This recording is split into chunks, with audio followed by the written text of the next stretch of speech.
I have been reading through Carl Jung's work, and more specifically his work on integrating the shadow. What is the best way of integrating the shadow in a person's life without sacrificing their ethics or the well being of others? I am way too agreeable. What steps can I take to integrate my shadow and stop being a doormat? All my life, I've had so much anger, but I don't know towards what or how to get rid of it. I've been through a few different types of therapy, and it's a bit better, but still takes me over from time to time. What advice do you have for me?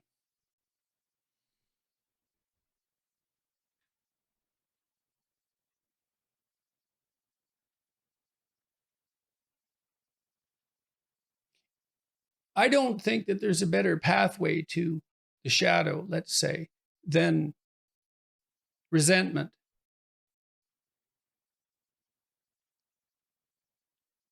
If you're feeling resentful about something, there's a shadow that reveals itself in two ways. One is it's a pointer to your immaturity. You need to be more disciplined. You have set goals, hypothetically, and if you haven't, then you're under the sway of someone else, or you're uh, undisciplined and unintegrated and incoherent, which is all shadow life in some sense. You're pursuing short term impulsive goals because you haven't thought it through. You're pursuing goals that other people have established for you. You're not pursuing any goals at all because you're too nihilistic to believe that life has any purpose. All that's shadowy, let's say. Um, but maybe you have set goals and now you're resentful about all the work that you have to do in order to acquire those goals. And maybe that manifests itself as a broad scale critique of social structure. Um, that's immaturity. And so you can delve into that and you can find out where you're still a spoiled child and hopefully take action to rectify that. Or you may find that you're being compelled to do something that violates your integrity, and you need to stand up for yourself and say something that you don't want to say. And then you may have to learn how to incorporate your anger into your actions so that you learn how to say no when you need to say no. And so that actually means that you're furthering your ethical pursuit as a consequence of integrating your shadow rather than deviating from it. Aggression, which can be repressed, sexuality, lust, let's say, which can be repressed. Those things are extremely useful servants when they're integrated into the whole.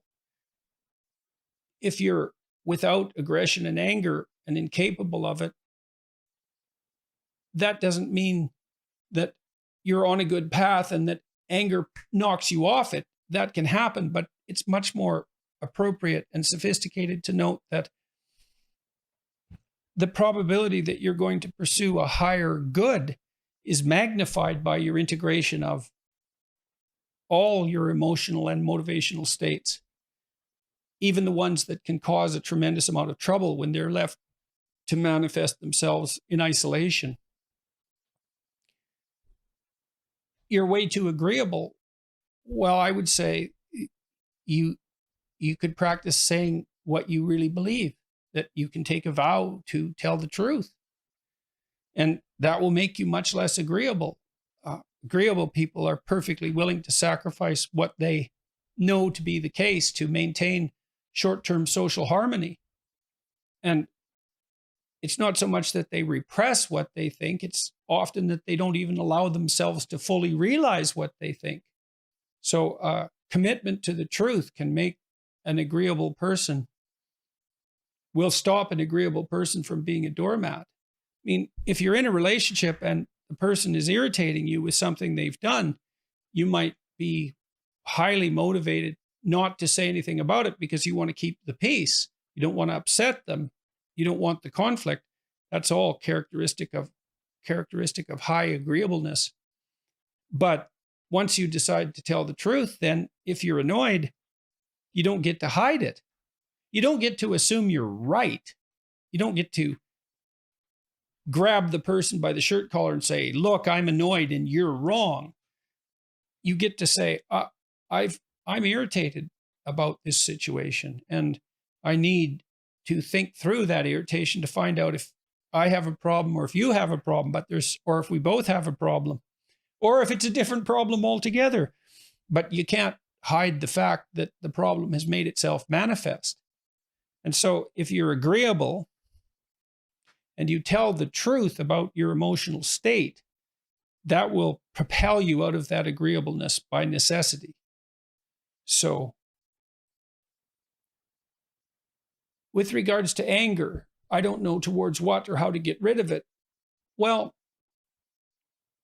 something a cognitive behavioral therapist might recommend is for a week, and maybe this is already a therapy you've been through, but this exercise is generally quite useful. First, you have to note when you're angry and admit to that. And maybe you have to practice that. So you have to decide, I'm going to pay attention, I'm going to see when I'm angry, and I'm going to admit to it, at least to begin with, without judgment. I'm just going to observe it. I'm going to allow myself to observe it. Then you have to allow yourself to see what angry thoughts you have. And you can ask yourself that. What angry thoughts do I frequently have? They'll likely come to mind, maybe many of them. You can jot all those down. Those are ones you're familiar with. And then you can notice when you're angry, and you can ask yourself, well, what am I thinking right at this moment? What angry thoughts am I thinking? And some of them might be quite shocking. You might also manifest themselves in destructive fantasies. You know, maybe you have a fantasy of grabbing somebody by a shirt collar and pushing them up against a wall, or dumping, hot coffee on your boss, or some impulse towards aggression that might manifest itself as a flashing fantasy. And perhaps one that you're shocked by and don't want to admit. You don't want to admit to the existence of it, but you need to see what's happening first in your own imagination if you're going to cope with it. And it's also possible that a fair bit of the anger that you have is actually useful if you could just find out what it is and what it's directed toward. So the first tack is to explore the anger.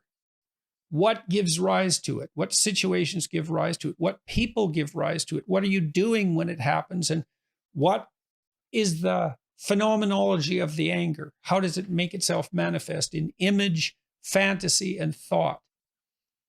And then now you have an anger inventory. Is anger in this situation warranted? What steps do I have to take in order to become less angry? And sometimes that might be an adjustment of an internal psychological adjustment. Sometimes it might require changes in the world.